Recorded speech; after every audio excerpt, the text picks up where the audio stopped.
Hi viewers, this is मेरे बाहा Imran and you're watching my YouTube channel. Viewers, सबसे पहले चैनल को सब्सक्राइब कर लिए, वीडियो को लाइक करें, शेयर करें और बेल आइकन ऑन करना मत भूलिएगा, क्योंकि आज हम आप लोगों के लिए एक ज़बरदस्त प्रोग्राम लेकर आए हैं और उस ज़बरदस्त प्रोग्राम का टॉपिक ये है, मैं आपको बताती जाऊँ। सबसे पहले तो मैं भारत को कंग्रेचुलेट करना चाहूँगी कि इंडिया जो है दिन ब दिन अपनी डिफेंस टेक्नोलॉजीज़ में इजाफा करता जा रहा है। अभी रिसेंटली हमने देखा कि इंडिया ने अग्नि 5 मिसाइल जो है वो लॉन्च किया है, और जब हमने उस पर रिसर्च की तो ये भी सामने आया कि इंडिया की एक महिला जिसका नाम है आर शीना रानी, और जिन्हें दिव्या पुत्री भी कहा जाता है, और वो इस प्रोजेक्ट को लीड कर रही थी। आखिर क्या रीजंस हैं? बड़ी बड़ी लेवल पर हम देख रहे हैं कि इंडियन खवातीन जो है वो लीड कर रही हैं। इसके पीछे आखिर क्या रीज़न है? क्यों भारत जो है अपनी खवातीन को इतना एम्पावर कर रहा है और कैसे एम्पावर कर रहा है? आज हम आवाम से उनकी राय जानेंगे, और पाकिस्तान से इसका कंपैरिजन तो बनता नहीं है, लेकिन हम पाकिस्तान की खवातीन के हाल भी जानेंगे, पाकिस्तान की खवातीन से, पाकिस्तान की आवाम से। तो आइए आवाम की जानिब बढ़ते हैं और उनसे अग्नि 5 मिसाइल के हवाले से जानते हैं, और इस पर जो खातून इंडिया की जो है वो इसे लीड कर रही है उनकी एक्सपर्टीज़ के हवाले से भी बात करेंगे। तो आइए, क्या करते हैं? स्टूडेंट हूँ पॉलिटिकल साइंस का 6 सेमेस्टर। ज़बरदस्त। अच्छा सर, आज हम जिस टॉपिक पर बात कर रहे हैं, इंडिया ने रिसेंटली जो है अग्नि 5 मिसाइल लॉन्च किया, और उसकी ख़ास बात यह है कि एक खातून उसे लीड कर रही थी, आर्शीना नाम है। क्या रीजंस हैं कि इंडिया में हर फील्ड में हम देखते हैं तो खातून, उनका बहुत बड़ा रोल होता है और वो उसको लीड कर रही होती हैं, उस प्रोजेक्ट को, उस चाहे वो मिसाइल सिस्टम की टेक्नोलॉजी को बनाना हो या किसी भी चीज़ की टेक्नोलॉजी को लॉन्च करना हो, चाहे चांद पे जाने का मिशन हो, चाहे जिस मर्जी का। तो क्या समझते हैं कि इंडियन खातून जो हैं वो आज हर फील्ड में क्यों इतना आगे? क्योंकि खातून जो है वो भी जिस तरह मर्द एक सोसाइटी का हिस्सा है, उनके पास थिंकिंग की एबिलिटी होती है, इस तरह एक फ़ीमेल के पास भी वो एक इस माशरे का हिस्सा है और वो भी उनके पास थिंकिंग की एबिलिटी होती है। तो जिस तरह मर्द सोच सकता है उस तरह फ़ीमेल भी सोच सकती है। जिस तरह मर्द कुछ कर सकता है उस तरह फ़ीमेल भी कर सकती है। तो हमारे पाकिस्तानी माशरे के अंदर ये है कि हमारा जो सोसाइटी जिस तरह बनी हुई है, उन्होंने हमेशा वुमेन को डिप्रेस रखा, उन्होंने हमेशा वुमेन को मगलूब रखा, जिसकी वजह से हमारे माशरे के अंदर उनकी जो टैलेंट है वो सामने नहीं आ रहा। तो अगर हमारा माशरा है वो भी ऐसी अपॉर्चुनिटीज़ उनको प्रोवाइड करें कि जैसे इंडिया कर रहा है। जैसे इंडिया कर रहा है। मतलब बेसिकली अब हम नहीं कह सकते कि इंडिया टोटली वुमेन को एम्पावर कर रहा है, ठीक है। वो बहुत सी चीज़ें हैं, बहुत से मसले हैं जो इंडिया के अंदर अभी भी अवेलेबल है, जिस तरह विधवा औरतों को जलाना, जिस तरह बहुत से और भी चीज़ जो इश्यूज़ हैं वो हैं, ठीक है। तो ये लेकिन होता था बहुत अरसा पहले, जब किसी को पढ़ने लिखने की समझ नहीं थी, लेकिन आज के दौर में इस तरह कोई भी केस हमने नहीं देखा इंडिया में कि विधवा औरतों को जला दिया जाता है। I think so main role तो गवर्नमेंट का ही है, क्योंकि उनकी गवर्नमेंट जो है ना वो उनके ख़वातीन को आगे प्रमोट कर रहे हैं। अगर पाकिस्तान की बात करें तो वो इतना ख़वातीन को आगे नहीं कर रही। इनमें जो मेन फैक्टर है हमारा इस्लाम भी आ जाता है इसमें। जो इस्लाम कार्ड खेलते हैं लोग कि वुमेंस को बाहर नहीं आना चाहिए, उनको ये सीट्स नहीं लेनी चाहिए, बाहर आके काम नहीं करना चाहिए। ये चीज़ें बहुत इफ़ेक्ट कर रही हैं, जिस वजह से पाकिस्तान में ज़्यादातर ख़वातीन को जो है ना इतनी ज़्यादा सीट्स नहीं मिलती, या वो ज़्यादातर वो नहीं कर पाती हैं। हालाँकि पाकिस्तान के जो ख़वातीन हैं उनमें ज़्यादा टैलेंट है, I think so, as compare to boys. क्योंकि बॉयज़ को ज़्यादातर शौक़ होता है कि हमने अब्रॉड जाना है, अब्रॉड जाके हमने वहाँ पे कोई भी काम कर लेना है, उनको कोई शौक़ नहीं है स्टडी के रिलेटेड। जिस भी फील्ड में देखें ख़वातीन ही आगे हैं, लेकिन उनको प्रमोट नहीं किया जा रहा पाकिस्तान में। और पाकिस्तान में भी करना चाहिए। मतलब पाकिस्तान में जैसे अगर हम लाहौर की बात करें तो काफ़ी जो फीमेल्स हैं वो कर रही हैं, मतलब जॉब्स वगैरह कर रही हैं, इनकरेज भी करते हैं, लेकिन कुछ अभी भी नेगेटिविटीज़ हैं। लेकिन अभी समहाउ जो है वो कम होती जा रही हैं, तो मेरे ख्याल में कि अभी होना चाहिए, और ज़्यादा इम्प्रूवमेंट होनी चाहिए वुमेन्स की। बेसिकली पाकिस्तान में तो जो हाईस्ट मतलब बिग सिटीज़ हैं जैसे कि लाहौर, इस्लामाबाद, यहाँ पर तो ख़वातीन कर सकती हैं, क्योंकि यहाँ पर आजकल का जो रिलीजन है वो थोड़ा इंडिया जैसे इस्लाम का रिलीजन इतना नहीं चल रहा। मतलब बेसिकली पाकिस्तान में ये है कि इस्लाम की काफ़ी बाउंड्रीज़ हैं, तो वुमेंस का बाहर आकर काम करना उनके पेरेंट्स अलाउ नहीं करते हैं।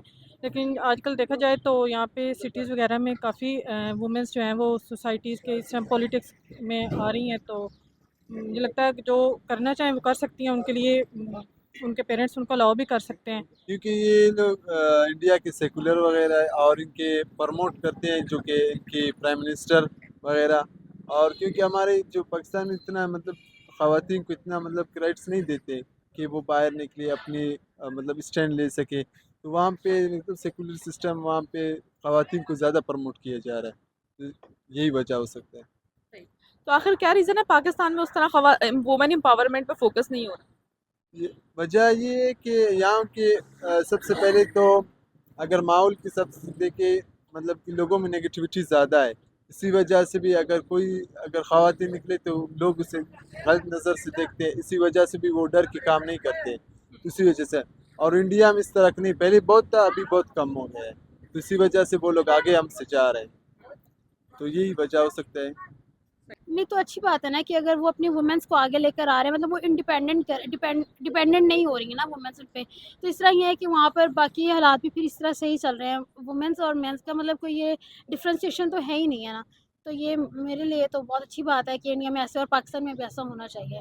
फ़र्स्ट ऑफ़ ऑल तो मैं ये कहना चाहूँगा कि आई थिंक सो उनका कल्चर इस तरह का है कि हमारा यहाँ पे कल्चर नहीं है वुमेंस को इतना बाहर निकालना। और फर्स्ट ऑफ़ ऑल सेकेंडली ये है ज़रूरी कि तालीम बहुत ज़रूरी है औरत के लिए। विलेज एरिया में हमारा ये बिल्कुल भी नहीं है कि औरत को तालीम दी जाए, वो इस चीज़ को अच्छा नहीं समझते। पता नहीं क्यों नहीं समझते, लेकिन बहुत ही बुरी थिंकिंग है उनकी कि औरत को तालीम नहीं देना है, औरत को बाहर नहीं भेजना। First of all Pathan brothers हमारे और गांव में मोस्टली ऐसा होता है कि जी औरत को बाहर नहीं जाने देना, और बिल्कुल भी औरत को तालीम, मेरे ख्याल से तालीम नहीं है, ज़रूरी है औरत के लिए एजुकेशन, ताकि पूरा एक औरत जब पढ़ती है तो पूरी फैमिली एजुकेट होती है, और एक मर्द होता है तो वो अपने लिए होता है। तो मेरे ख्याल से तालीम की कमी है। बिल्कुल, क्योंकि पाकिस्तान और अफ़गानिस्तान की अगर हम सोसाइटी को देखें तो मर्दों की डोमिनेंसी रही है, और अब आपको पता है स्कूल में भी नहीं वहाँ की ख़वातीन जो है वो नहीं जा सकती हैं, बैन है। तो क्या कहेंगे आप? हाँ, वो बात तुम्हारी ठीक है, लेकिन इंडिया के जितने अंडर प्रिविलेज एरियाज़ हैं उसके अंदर वुमेन अभी भी डिप्रेस्ड है। अब वो कुछ औरतों को शो करके सामने लाना कि हाँ इस हमारा माशरा डोमिनेट है, ये इस बात की अक्कासी नहीं करता कि उसकी मुकम्मल डोमिनेंसी है या वहाँ पे वुमेन को इक्वलिटी मिल रही है, मुकम्मल गलत बात है। इंडिया के अंदर स्टिल वुमेन्स की जो बहुत बड़ी रेशियो है वो अंडर डिप्रेस्ड है, उनको अपने हुकूक नहीं मिल रहे। तो फिर वहाँ वो पे क्यों इतना ग्रो कर रहे हैं? ग्रो इसलिए कर रहा है क्योंकि उनकी ओवरऑल इकॉनमी स्ट्रांग जा रही है। अगर पाकिस्तान के अंदर देखा जाए तो अच्छा। अरपा करीम 17-16 साल की उम्र में आईटी का जो इतना बड़ा अचीवमेंट उन्होंने किया हुआ था, वो किसी कोई वो इंडिया में अभी तक किसी ने नहीं किया, तो पाकिस्तान के अंदर भी हुआ है। आपको पता है सबसे बड़े आईटी जो एक्सपर्ट्स हैं इंडिया में, खातून जो है वो लीड कर रही हैं बड़ी आईटी जो कंपनीज़ हैं, उनकी सीईओ जो हैं वो इंडियन खातून हैं। ये बहुत सारी आपको पता है इंडिया आईटी में कितना आगे जा रहा है, तो फिर आप कैसे कह सकते हैं कि इंडिया आईटी में आगे नहीं जा रहा और खातून उनके आगे नहीं जा मैं ये नहीं कह रहा कि इंडिया आईटी में नहीं जा रहा है, वहाँ पे खातून आगे नहीं जा रही। मैं ये कह रहा हूँ कि जो इंडिया है ये आप एक ही 2-3 चीज़ों को सामने रख के ये आप नहीं कह सकते कि सिर्फ इंडिया के अंदर वुमेन को एम्पावरमेंट दी जा रही है और इंडिया जो है ना कम्प्लीटली इक्वलिटी कर आई है और वहाँ पे वुमेन्स को प्रॉपर हुकूक मिल रहा है। हम ओवर शेडो नहीं कर सकते हैं। पाकिस्तान के अंदर ठीक है, वो हम कह सकते हैं कि पाकिस्तान के अंदर ओवर शेडो किया जाए, वुमेन्स के ऊपर डोमिनेंसी ज़्यादा है, मर्द की इस जो पेट्रियार्की सोसाइटी है हमारी, वो उनको आगे नहीं ले जाना, ठीक है, वो हम मानते हैं, ठीक है। और लेकिन पाकिस्तान के अंदर भी ऐसे कुछ रह चुके हैं ऐसे फीमेल्स। अब हमारी जो वज़ीर आला है वो हमारी फ़ीमेल है, मरीम नवाज़, ठीक है। तो ये भी एक बड़ी अहम एक अच्छी निशानी है पाकिस्तान की फ्यूचर पॉलिटिक्स के लिए और हमारी वुमेन्स हज़रात के लिए कि वो पॉलिटिक्स के अंदर आए, ठीक है, हमारी एक्टिव फील्ड के अंदर आए। मैं एक रेशो पर कल पढ़ रहा था परसों कि पाकिस्तान के अंदर MBBS की जितनी ग्रेजुएट है उनमें से 60-70% वो हाउस वाइफ बन जाती है। रहा? ऐसा है ना, ऐसा तो ये असल में वो डॉक्टर हाँ। चाहिए लेकिन प्रैक्टिस नहीं करवाएंगे। तो ये एक फ़ीमेल को भी एक ऐसा करना चाहिए, अगर कोई रिश्ता आ रहा है तो उनको सबसे पहले फ़ीमेल को, वो डॉक्टर है, डॉक्टर मतलब एक माशरे की एक बहुत बड़ी अपनी एक एजुकेटेड वुमेन है, ठीक है। तो अगर वो अपने हक़ के लिए आवाज़ नहीं उठाएगी तो जो पिछले अंडर प्रिविलेज जो पूरे गरीब लोग हैं वो बेचारे तो इस तरह पिसते रहेंगे। तो हमारा जो एजुकेटेड तबका है, एजुकेटेड वुमेन स्पेशली, अल्हम्दुलिल्लाह अब तो पाकिस्तान के अंदर एजुकेटेड वुमेन की तादाद ज़्यादा हो रही है। तो अगर एजुकेटेड वुमेन अपनी हुकूक के लिए आवाज़ उठाएंगे एक मौसर तरीके से, ये नहीं कि अगर डॉक्टर 70% है और वो जाके हाउस वाइफ बन जाए। वो अगर शादी, मेरे ख्याल में अगर वो शादी करना भी चाहते हो, वो पहले अपने शौहर को कहेंगे कि मुझे अपने प्रैक्टिस देना है, प्रैक्टिस करने देना है, ठीक है, क्योंकि इस माशरे को डॉक्टर्स की ज़रूरत है, ठीक है। तो अगर इस तरह की अंडर एजुकेटेड वुमेन जो आ रही है, वो मोमेंट्स इस तरह कर रही है, इस तरह के मोमेंट्स आएंगे और एक औरतों को एक पॉजिटिव वे में उजागर किया जाएगा, ठीक है, तो हो सकता है कि हमारे माशरे के अंदर भी ऐसे लोग उभर आए जिस तरह इंडिया के अंदर उभर आ रहे हैं। वहीं पाकिस्तान की बात करें तो पाकिस्तान में आपको लगता है कि वुमेन एम्पावरमेंट पे लड़कियों को एम्पावर किया जा रहा है? इस तरह की लेडीज़ यानी कि शीना जैसी लेडीज़, आर शीना जैसी जो एक मिसाइल को लॉन्च कर रही हैं, डिफेंस सिस्टम में एक मिसाइल बनाकर उसको लीड कर रही हैं। पाकिस्तान में फ़िलहाल अभी तो ऐसा कुछ नहीं है, लेकिन ये कि आहिस्ता आहिस्ता कर रहे हैं, लेकिन अभी पाकिस्तान काफ़ी पीछे है इंडिया से, बाकी ममालिक में भी काफ़ी पीछे है। तो मैं चाहती हूँ कि होना चाहिए, इस तरह इंडिया में हुआ है, इस तरह पाकिस्तान में भी हो तो अच्छा है ना, हमारे मुल्क का नाम भी रोशन होगा और इस तरह वुमेंस को भी ज़्यादा इनकरेज किया जाए। रीज़न क्या है कि क्यों इतना वुमेन को डिग्रेड किया जाता है? अब हम देख बस लें, यही होता है कि शादी हो जाती है तो फिर ये तुम्हारा काम नहीं, हांडी हुंडी बनाना ही है या बच्चे बच्चे पालना, लाइक इसी तरह के आ जाते हैं। तो इसमें सबसे पहले सपोर्ट जो होता है ना, पहले पेरेंट्स का होता है, उसके बाद अगर शादी हो जाती है तो उसमें हस्बैंड का बहुत रोल होता है। तो इस तरह हो सकता है कि ये इम्प्रूव हो। अच्छा क्या समझते हैं आप कि क्या करना चाहिए ऐसा कि हम अपनी ख़वातीन को जो है वो एम्पावर कर सके जिस तरह इंडिया कर रहा है? सबसे पहले राइट्स इक्वलिटी हो, मतलब कि अगर मैं फॉर एग्जांपल अगर मैं जॉब कर रहा हूँ वही जॉब आप कर रहे हैं तो मुझे 40,000 मिल रहा है, आपको 30,000 क्यों? अगर इक्वलिटी आ जाए हम लोगों में सब में। लड़की को 40 मिलेगा और आपको 30 मिलेगा। नहीं, मुझे 40 मिल रहा है, लड़कियों को 30 मिल रहा है, तो इसी वजह से लड़कियों को कम मिल रहा है। मैंने बहुत सी जगहों में मैंने देखा है कि ख़वातीन को काम भी बहुत से ज़्यादा ले रही हैं उनसे, और पेमेंट वगैरह सैलरी भी कम दिया जा रहा है। तो मैं बोलता हूँ अगर इक्वलिटी हो तो फिर ये आगे जा सकते हैं। जैसे कि जैसे कि मरीम नवाज अभी प्राइम वो बन गई है, वजीर आजम बन गई है ना, वो वजीर वज़ीर आज़म बन गए। नहीं, वजीर आला इधर के पंजाब के। सही हो गया, सही हो एक हद तक होना चाहिए, मतलब क्या हो, कौन सा निज़ाम होना चाहिए? बियॉन्ड द लिमिट्स कुछ भी अच्छा नहीं होता। मतलब लिमिट्स में रह के ख़वातीन को भी मौक़े दिए जाएँ, जिसमें वो अपनी शरीयत में रहते हुए अपने काम करें, क्योंकि उनमें टैलेंट है, बहुत टैलेंट है। लेकिन ये हमारे जो इस्लाम कार्ड खेल के उनको पीछे कर दिया जाता है ना, ये गलत बात है। मतलब इस तरीके से तो हम ज़्यादा हमारी कंट्री आगे भी नहीं जा पा रही एज़ कम्पेयर टू इंडिया। वो दिन ब दिन तरक्की करते जा रहे हैं, क्योंकि उनकी ख़वातीन को प्रमोट किया जा रहा है और हमें पीछे धकेला जा रहा है। अच्छा क्या इसका क्रेडिट किसको जाता है? उनकी गवर्नमेंट को जाता है, उनके अवाम को जाता है कि इंडिया में ख़वातीन इतना सेकुलर तौर पे प्रमोट हो रही हैं, वुमेन एम्पावरमेंट पे फोकस किया जा रहा है? किसको क्रेडिट देना चाहेंगे? उनके अवाम को, उनके प्राइम मिनिस्टर की अच्छी पॉलिसीज़ को? क्या मेरे ख्याल से बैन अवी तौर पे तो अवाम को देना चाहूँगा क्रेडिट, अवाम को नहीं, सॉरी, गवर्नमेंट को। क्योंकि गवर्नमेंट अगर उनको अपॉर्चुनिटीज़ देते हैं, जैसे पाकिस्तान में वुमेंस के लिए अपॉर्चुनिटी नहीं है बनिस्बत मेंस के, कि जी उनको जहाँ पे मेंस जॉब कर सकते हैं वुमेंस नहीं कर सकती, मोस्टली हमारे ऐसे अदारे हैं। तो मेरे ख्याल से गवर्नमेंट उनका है, और उसके बाद फैमिली उनकी जो उनको इनकरेज करती है कि जी बाहर जाएँ, पढ़ें और अपना काम करें अच्छे से। तो फैमिली मेरे ख्याल से ज़्यादा इम्पोर्टेंट है। बिल्कुल। क्या आने वाले टाइम में कोई इस तरह हमारी कंट्री में सेकुलरिज्म आएगा या शरिया निज़ाम जैसे अफ़गानिस्तान में है वो आ गया, वहाँ जहाँ पर ख़वातीन की तालीम पर, स्कूल जाने पर भी पाबंदी है, तो क्या प्रेफर करेंगे आप?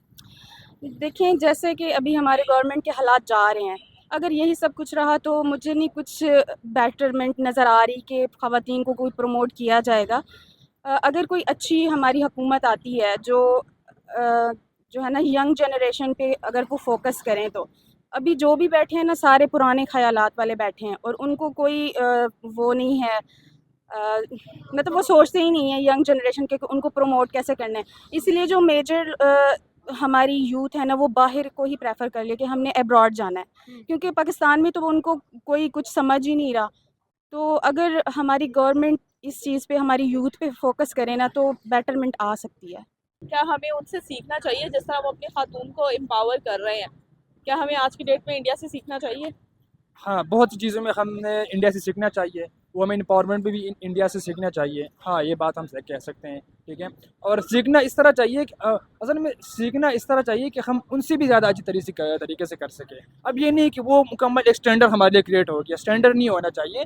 एक हम इस माशरे के अंदर वुमेन को ऐसा मुकाम दें कि वो लोग हमसे जो है ना कंपेरिजन स्टार्ट कर दें कि हाँ यहाँ पे वुमेन एक ऐसी रुतबे पे हासिल है। लेकिन अनफॉर्चुनेटली जिस तरह हमारा माशरा है उसमें नहीं हो सकता, क्योंकि एक्सट्रीमिज़म इंतहाई पीक पे है, और इस एक्सट्रीमिज़म लैक ऑफ नॉलेज की वजह से है। वो लेकर आप सोशल नॉलेज है, लेकर रिलीजियस नॉलेज है, इसके अलावा बहुत सी और चीज़ जिसकी वजह से हमारे माशरे के अंदर वमेन इस ज़्यादतियों का शिकार हो रही है। अच्छा, क्या रीजंस हैं कि आजकल मतलब ये तो एक छोटी सी एग्जांपल हो गई ना। हम लास्ट चंद्रयान 3 भी देखते हैं, उसमें भी एक बड़ी तादाद में ख़वातीन उसमें मतलब वो लीड कर रही थी। उसके अलावा हम इंटरनेशनल लेवल पर देखें, IMF की जो मैनेजिंग डायरेक्टर हैं गीता गोपीनाथ हो गया, और चैनल की जो मतलब ऑनर हैं, CEO हैं, उनका ताल्लुक भी इंडियन ओरिजिन से है। बहुत सारी ऐसी एग्जांपल्स इंटरनेशनल लेवल पर भी हैं। तो एजुकेशन, जैसे आपने कहा कि एक अहम रोल प्ले करता है किसी भी कंट्री की खातून को प्रमोट करने में। तो क्या आज आप ये देख रहे हैं कि इंडिया, जिसको हम मतलब हमने छोड़ दिया था पीछे कि भाई हम इंडिया के साथ नहीं रहेंगे, और आज वो अपनी तालीम को इतना प्रमोट कर चुके हैं, इतना इन्हांस कर चुके हैं कि अब तो वर्ल्ड बोल रहा है, इंडियन खातून को एम्पावर कर रहा है, और इंडियन खातून जो है वो लीडिंग रोल पे कर रही है। पाकिस्तान में आप पूछ रहे हैं कि नहीं, क्या रीजंस है ना, देखें, हमने तो 75 साल हो गए थे, हमने तो सिर्फ इसलिए किया था कि हम इंडिया से अलग हो जाएंगे। तो क्या खोया, क्या पाया? क्योंकि वो आज तो इतने आगे निकल चुके हैं, हम तो अपनी आवाम को, अपनी खवातीन को एजुकेट ही ना कर सकते। इंडिया IT फील्ड में तो हमसे बहुत ही ज़्यादा आगे है। हम लोग सिर्फ बॉर्डर पे भी अभी तक हमारी ये सोच होती है कि हमारे फ़ौजी की लेग इतनी ऊपर है इंडियन फ़ौजी के सामने। तो ये हम चीज़, हमारी ये थिंकिंग है जो गलत सोच है हमारी, कि जी हम लोग वुमेंस के हवाले से ज़्यादातर के वुमेंस को हम नहीं encourage करते कि जाए पढ़े अपनी मर्ज़ी से जो मर्ज़ी करे। लेकिन इसका ये मतलब भी नहीं है कि वुमेंस गलत काम करें, वुमेंस कहें कि हम हमारा जिससे हम हमारी मर्ज़ी वाली बात भी ना करें, ठीक है। तो मेरे ख्याल से औरत को करना चाहिए encourage, ताकि वो अपनी लाइफ भी जिए और अपनी फैमिली के लिए भी बेहतर साबित हो। सर, चाइना की बात करें तो चाइना अब इंडिया के अग्नि 5 मिसाइल की बड़ी तारीफें कर रहा है, अप्रिशिएट कर रहा है। क्या रीज़न है? मे भी हो सकता है कि चाइना जो इनके साथ नेबरहुड में इंडिया है, तो मे बी उनके कुछ रीज़न हो सकते हैं, मे बी जो ट्रेड के रीज़न हो सकते हैं, या इसके अलावा और डिपेंड्स मतलब कुछ और दिफाई इशू हो सकते हैं। मुझे नहीं पता इस चीज़ के बारे में, ज़्यादा सर्च नहीं किया कि वो क्यों उसकी तारीफ़ कर रहा है। मे बी वुमेन एम्पावरमेंट की वजह से हो, लेकिन चाइना के अंदर तो खुद वुमेन इंतहाई ज़्यादा अंडर प्रिविलेज है, क्योंकि ऑब्वियसली वहाँ पे एक स्पेसिफिक क्लास है, उनके ऊपर कब्जा किया हुआ है। तो वो तो हम नहीं कह सकते क्यों है, लेकिन देखना पड़ेगा, सर्च करना पड़ेगा इसके बारे में। और मार्च के हवाले से आपकी क्या राय है? जो औरतें कह रही हैं हमारा जिसम हमारी मर्ज़ी, सरासर वो गलत है मेरे ख्याल से। और उनको कितनी आज़ादी चाहिए, देखिए आप भी तो घूम ही रही हैं, और इससे ज़्यादा आपको क्या आज़ादी चाहिए। देखिए, मेरी बात सुने, मैं जिस तरह घूम, मुझे प्रेशर तो मतलब मुझे भी प्रेशर फेस करना पड़ता है। ऐसी बात नहीं है कि अगर मैं घूम रही हूँ तो मुझे आज़ादी है। यानी कि वो कहते हैं कि हर चमकती हुई चीज़ आपको सोना ही लगती है, लेकिन उसके पीछे आपको नहीं पता कि क्या प्रेशर सोसाइटी में फेस करना पड़ता है, क्या नहीं करना पड़ता। वो एक अलग मौजू आ जाता है। बट प्रेशर तो हर लड़की को यहाँ पर फेस करना पड़ता ही है। मेरा जिस्म मेरी मर्जी, ये बात तो मतलब कहना तो आसान है, लेकिन हम अपनी अगर जब इसको एम्प्लॉय किया जाए, मतलब इम्प्लीमेंट किया जाता है इन पॉलिसीज़ को अपने रोज़मर्रा की सराउंडिंग में, तो वो मुश्किल हो जाता है। देखिए मेरे ख्याल से औरत को हम, मेरा ही क्वेश्चन है, सब जो कहती है मेरा जिसम मेरी मर्ज़ी, और उनको कितनी आज़ादी चाहिए, जो अगर वो आज़ादी मांग रही हैं और कितना आज़ाद चाहती हैं। इस्लाम ने औरत को इतनी ज़्यादा आज़ादी तो दी हुई है, क्योंकि इस्लाम नबी करीम के आने से पहले किस तरह औरत को कैद किया जाता था, किस तरह औरत के साथ सलूक होता था, वो तो अब बिल्कुल भी नहीं। तो इसके बाद औरत का कहना ही नहीं बनता कि और आज़ादी, और कितनी आज़ादी चाहिए उसको, इतनी आज़ादी तो मिल गई है उसको। अच्छा मैम, ये भी बताएं कि क्या आने वाले टाइम में हम क्या कुछ इंडिया से सीखते हुए वुमेन एम्पावरमेंट के मामले में, या इंडिया के प्राइम मिनिस्टर जिस तरह इंडिया के लिए इंडियन खातून के लिए जो है वो पॉलिसीज़ बनाते हैं, दैट्स वाई वो ग्रो करती है हर फील्ड में। और क्या समझती हैं कि इस तरह की कोई आप बेटरमेंट पाकिस्तान में आने वाले टाइम में देख रही हैं? क्या हमें उनसे सीखना चाहिए आज की डेट में, जिस तरह उन्होंने वुमेन एम्पावरमेंट को एम्पावर करने के लिए, या वुमेन को एम्पावरमेंट को प्रमोट करने के लिए जो पॉलिसीज़ बनाई? इंशाल्लाह अगर अच्छी गवर्नमेंट आई, हमें होप्स रखनी चाहिए, अल्लाह पे होप्स रखनी चाहिए, अच्छा टाइम आएगा इंशाल्लाह। अगर कोई अच्छी गवर्नमेंट आ गई तो इंशाल्लाह ख़वातीन के लिए भी कोई प्रोग्राम बनेंगे जिसमें वो इजीली अपना जो भी टैलेंट है उसको आगे प्रमोट करेंगी। अगर गवर्नमेंट, आई थिंक सो, ये सारा रोल गवर्नमेंट का, ये मेजर रोल जो है। बाकी ख़वातीन को भी चाहिए कि वो अपने हक़ के लिए आवाज़ उठाएं। अनफॉर्चुनेटली पाकिस्तान में इतनी अपॉर्चुनिटीज़ नहीं है, काफ़ी टाइम लग जाएगा पाकिस्तान को करने में, लेकिन हो जाएगा। ऐसा नहीं है कि नहीं हो, इम्पॉसिबल नहीं है, पॉसिबल है, लेकिन टाइम टेकिंग है, अभी काफ़ी है। और अब तो चाइना भी इंडिया के मिसाइल सिस्टम की बड़ी तारीफ़ें कर रहे हैं। यानी कि जो अग्नि 5 मिसाइल है जो कि बहुत एडवांस टेक्नोलॉजी है, जिस पर चाइना की जानिब से भी इंडिया को अप्रिशिएट किया गया। इंडिजीनियसली उन्होंने ये इंडिया में मेक किया था, मेक इन इंडिया के प्रोसेस के थ्रू। क्या कहेंगे कि चाइना भी अब इंडिया के साइड पर है? तो ये अच्छी बात है ना कि आप किसी कंट्री को सपोर्ट कर रहे हो, किसी वुमन को। देखो, एक मुल्क एक सपोर्ट कर रहा है उसे, इस वजह से कि क्या औरत ने मिसाइल जो है वो इंट्रोड्यूस करवा दिया है, तो हमें भी चाहिए ना, हम भी अपनी वुमेन्स हालांकि को करें। चाइना और इंडिया के तो बहुत क्लैशेस रहते हैं, तो फिर क्यों चाइना उनको सपोर्ट करे? तो कोई बात नहीं है, अब उसने कर दिया तो अच्छा है ना, ये एक पॉजिटिव एस्पेक्ट है, तो ये इनिशिएट लिया, ये तो अच्छा हम है। क्यों नहीं इस तरह अप्रिशिएट करते, इस तरह की टेक्नोलॉजीज अगर इंडिया में बनाई जाती हैं? हम बस कुड़ कुड़ के मर जाते हैं हमारे ये जेलसी फैक्टर्स और ये बाकी चीज़ें काफ़ी काउंट हो जाती हैं, ऐसा होना नहीं चाहिए वैसे। Be positive. अब तो चाइना भी इंडिया के अग्नि 5 मिसाइल की बड़ी तारीफ़ें कर रहे हैं। इंडिजीनियसली जो मिसाइल अग्नि 5 बनाया गया, मतलब लॉन्च किया गया, इस पर आप क्या कहेंगे कि चाइना का क्या इंटरेस्ट है कि जो इंडिया की तारीफ़ें करने पर मजबूर हो गया? मेरे ख्याल से उनकी तरक्की उनसे इम्प्रेस हुआ है चाइना निस्बत पाकिस्तान के, क्योंकि इंडिया ने जो तरक्की की है और कर भी रहा है, आगे मज़ीद करेगा भी, अल्लाह करे और तरक्की मिले इंडिया को। तो मेरे ख्याल से तारीफ़ बनती है उनकी, जो उन्होंने किया है चाँद पे पहुँचा। अभी तो चाइना है, अभी तो हमारे साथ दोस्ती है, लेकिन फिर भी क्या पता उनका नेशनल इंटरेस्ट हो वगैरह आगे फ्यूचर में, तो इस ये वजह इंडिया से के साथ ताल्लुकात चाइना भी हाँ, बेहतर कर रहा है। बेहतर कर रहा है, यही सोच। जी, तो व्यूवर्स, आपने पाकिस्तानी आम आवाम की राय तो जानी। उम्मीद करती हूँ कि आज का प्रोग्राम आपको बेहद पसंद आया होगा। इस तरह की मज़ीद वीडियोस देखने के लिए देखते रहिए हमारा यूट्यूब चैनल, और इसके साथ साथ आप हमें लाइक कर सकते हैं, फॉलो कर सकते हैं हमारे फेसबुक पेज पर और इंस्टाग्राम पर। और नेक्स्ट प्रोग्राम तक के लिए हमें दें इजाज़त, और इन दोनों पेजेस का जो लिंक है वो नीचे डिस्क्रिप्शन में मौजूद है। तो थैंक यू सो मच।